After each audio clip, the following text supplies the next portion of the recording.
Welcome to the next tutorial, and in this tutorial we're moving on from where we solved this in Fusion 360 to actually doing this on a piece of paper.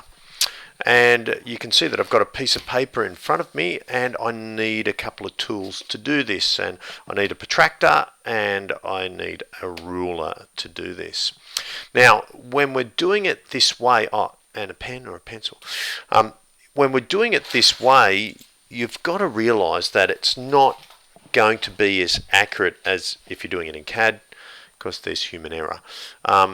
We're going to be using scales, and there can be, you're not going to get it as accurate if you're going to solve it analytically. But some people do find this easier.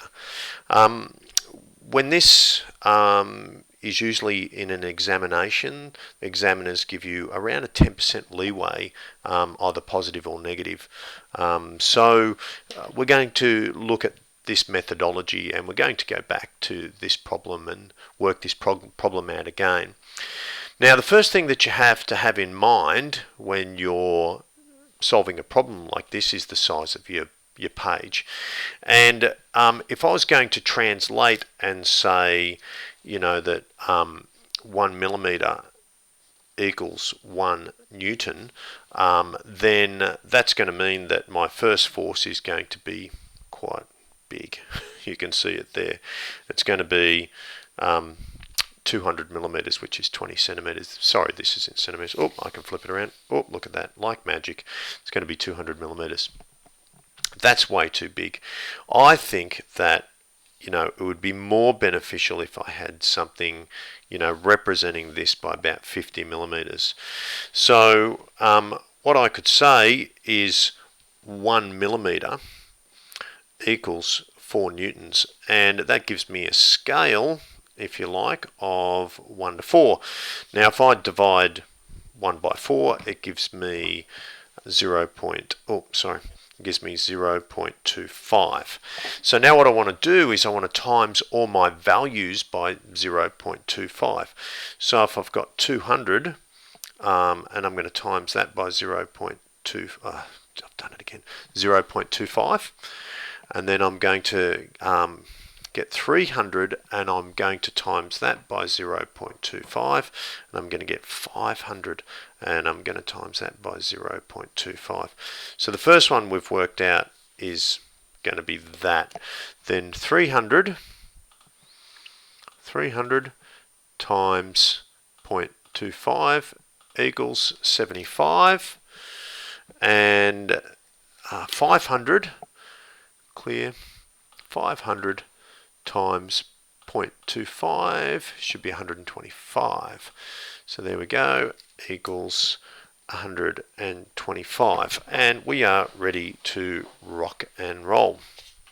Okay, so the first force, like we'll do it exactly the same as the other one, is 200 at 25 degrees.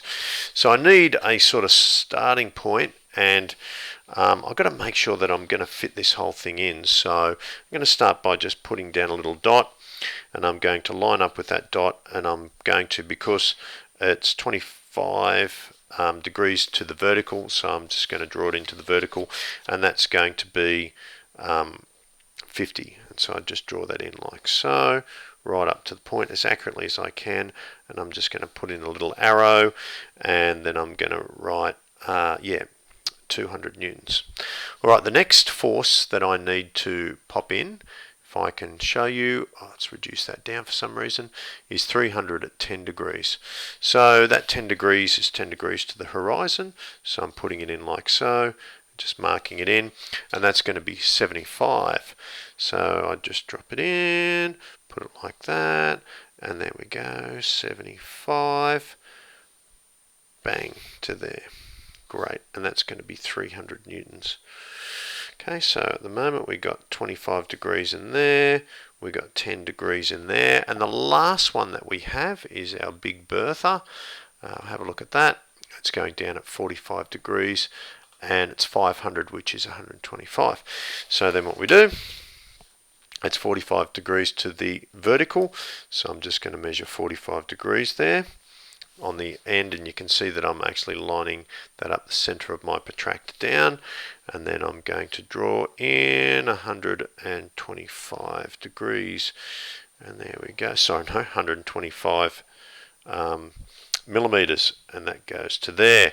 So now I've got tail to head at 25 degrees, I've got tail to head at 300 newtons, and now I've got 500 newtons acting down, tail to head, and that's going to be 45 degrees in there. And if we go back to our free body diagram, you can see that that's all identical, 25, 10 and 45 drawn in exactly the right way. Okay, so now what I do is I can draw my line in from here to here. We draw that line in.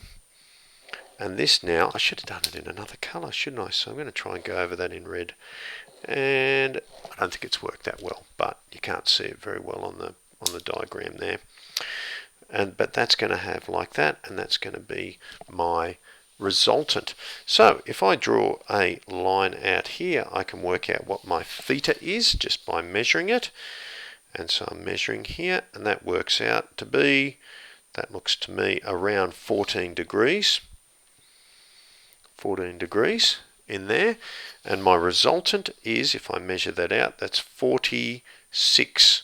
So I'm going 146. Now if I times it by 0.25, if I now divide that by the same number, I should get my result.